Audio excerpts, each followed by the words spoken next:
Hey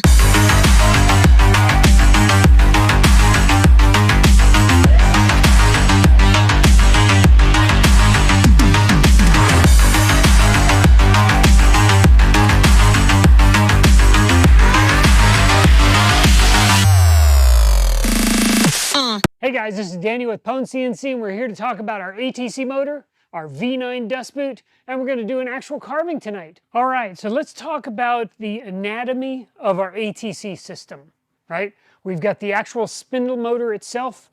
We've got the various tubes, connectors, and that sort of thing which lead into it, as well as sensors that come out of it. All of that leads back to two places. Either you're familiar with our VFD. That's where the actual power controlling the motor, just like a regular spindle kit just like a regular spindle system. The motor provides the VFD provides all of the power going to the ATC motor. The next section, this is definitely new and specific to a pneumatic style ATC, which is what we're selling or going to be selling, is the pneumatics enclosure. So this is where we've got a lot of engineering going into it, right? This is where we've got our supply coming from our air compressor going in. It leads into a couple of electronic solenoids, which are controlled by some relays, which are then fed right into the Masso controller or another style controller to allow those tool change operations. I'm sure we'll talk about that more later, but right now we're just talking about the anatomy. So we've got a motor, we've got our VFD, and we've got our pneumatics enclosure. We're calling this the PE, just for short. A major component that I do want to talk about is for those folks who don't have a Masso controller, which is what we fully identified, how to control the ATC is all through the Masso controller. Other controller support will come as we research and document that information. Until then, what you can do is, if you don't have a Masso controller, is the manual tool change. So I'm sure you've seen from a previous video where we've got the 2-wrench method, which is our current spindle systems. Then we've got the automatic tool change, the ATC, which basically uses all the pneumatics to drop and pick up the tools, and it automatically goes and picks them up and drops them off, right? Based on which tool you tell it. The third method, which is going to be used by most people who, again, don't have a Masso controller, is going to be our MTC button, right? This is basically a little tool button. You push it, it releases the tool. I just hold the button down, releases the tool. If you notice, a button is significantly faster than a 2-wrench method. It's not quite as nice as the ATC. For safety's sake, if the spindle motor is running at all, we do not want this button working, right? If you push that button and that tool drops out and that thing is spinning at 24,000 RPMs, it's liable to kill someone, right? We don't want that. So what we have is there's a safety wire that runs between the pneumatics box and our VFD. This is version 5. This is exactly why you need the version 5. That safety wire basically enables the button to work. Without that safety wire, the button will not work even if you have it plugged into the pneumatics box. But you have that cable running between the VFD, the pneumatics box, and then right over to our button, and then the button will work. That safety wire basically plugs into the run sensor of the VFD. So when the VFD is in run mode, it will not release the tool. Okay, as you can see, I've got my motor over here. I've got my the bit in place. I've got my manual tool button. I've got it right here in my hand for now. And over here on the left, I have got the VFD keypad. You can see that it is in auto mode. Let's switch it over to manual. This is a new feature of the V5. That way we can put that manual override button right there, right next to your VFD keypad. I've got the VFD keypad. You can notice it is not running. Every time it's not running, it is blinking. And you can see that now. And whenever I go to do the tool change, I push the button. It releases the tool. Push the button again, it puts it back in. But if I were to hit run on this VFD keypad, so I can actually spin the motor right now, I'll spin it down to 0 RPMs, but you'll notice it is not blinking. The button does not work. This is the safety feature, because obviously we don't want this spinning out, dropping out at 24,000 RPMs. That could really be bad. But the button does not work. But the instant you stop the VFD, the button works again. So I'm going to spin this up. Let's get this up 6,000. Watch, at the state this turns to blinking, you'll notice that the RPMs does show 0. It will not stop and thus enable the button until this is fully at 0. So hit stop, now it's blinking. Once it hits that 0 RPMs, it is now blinking. Right now it's showing you the hertz level. That's what it does when it's blinking, is it shows you the hertz. You can obviously hit this double arrow and change it, but I'm just gonna put it back down to 0. But that's a quick detail safety feature overview of our manual override, which is movable on the V5 enclosure with your ATC kit, as well as the run, stop, safety disabling of your manual override. Now, before we dig into our V9 dust boot, which is really what this video is supposed to be for, but also introducing the ATC and all of its components, is the V5 enclosure. Not only does it have the aluminum panels, which are really nice, gives it a nice high quality look. We've also added the braking resistor. That's what this guy is. This is mountable through a couple of screws, plugs right into the side of the VFD through the port right next to the spindle power cable. And of course, over here we've got our removable manual override switch, as well as the run sensor and our PWM, basically our spindle control cable. Over here is our pneumatics box. By the time you receive your production version of the pneumatics box, this will also be aluminum panels. Right now, these are just acrylic, similar to the V4 enclosures, because it was super easy for me to carve that out on a CO2 laser. Over here on the right, you've got your pneumatics controls. Over here on the left, you'll have also a couple of pneumatics controls. These control the regulators, which are displayed right here in the front. On the right side, you've got your power inlet, your power switch, and your air inlet. On the left side, you've got your tool changing, your dedusting, and the various control cables. So you've got a safety sensor wire coming from the VFD. You've got the manual override S2. You've got the ATC port, which goes over to the Onefinity, to the Masso, which we are working directly with Onefinity to add a new ATC port, similar to the spindle port that we helped them before they launched the machine. The last cable is our motor sensor cable. So that's the sensor, that's the wire, comes from the motor and tells us when the drawbar is released or locked, when a tool is present or not. This basically various safety sensors, which then run through the pneumatics control cable over to the Masso, so that the Masso knows when the tool is there, when there's a tool missing, and when the drawbar is locked or unlocked. These two sensors basically run directly into the controller. The controller has a series of steps that it runs through to determine, okay, is this step done? Is this sensor correct? Is this function running? Then we can release the tool. All of that kind of plays into the sequence of events that the Masso controller runs through during the tool change operation. Now, let's change gears and let's take a look at the V9, because we're also kind of featuring the V9 in this carving.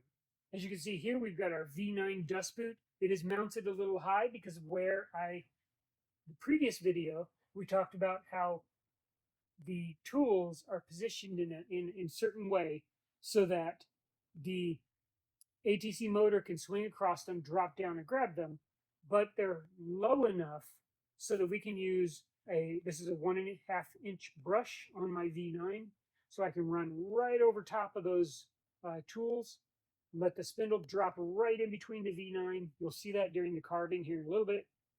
I've got our bracketing on there. This is the 220 millimeter V9 with a removable removable faceplate similar to the V3.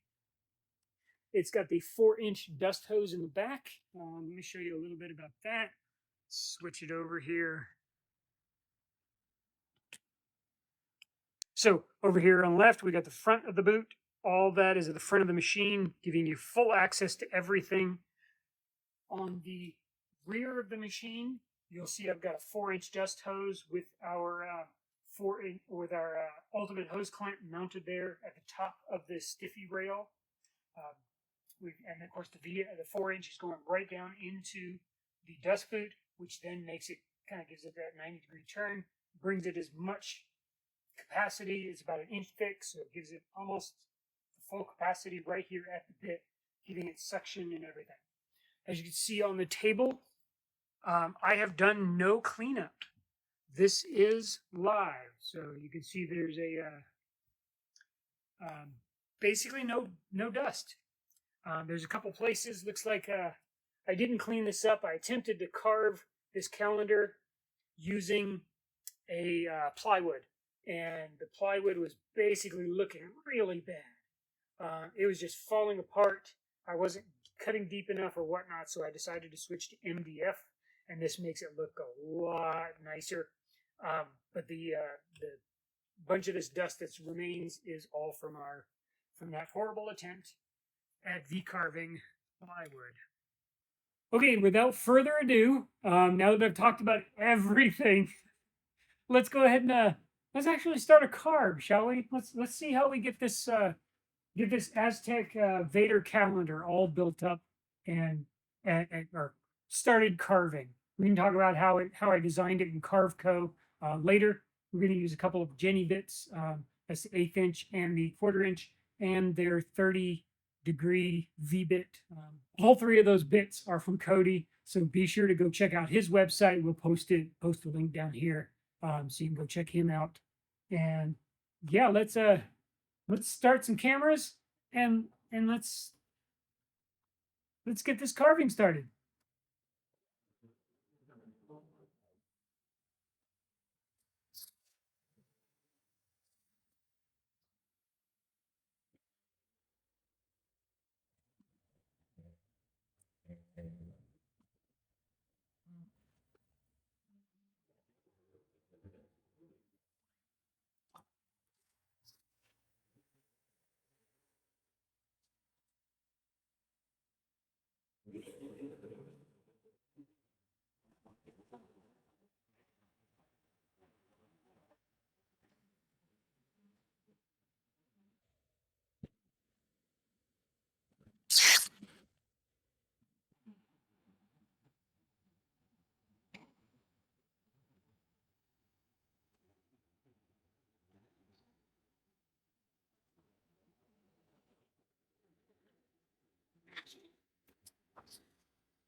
Okay, I'm sure you were as excited as I was related to those tool changes. Super easy. I literally came up, loaded my file, ran my my Z probe, my tool block, hit start, and I literally walked away.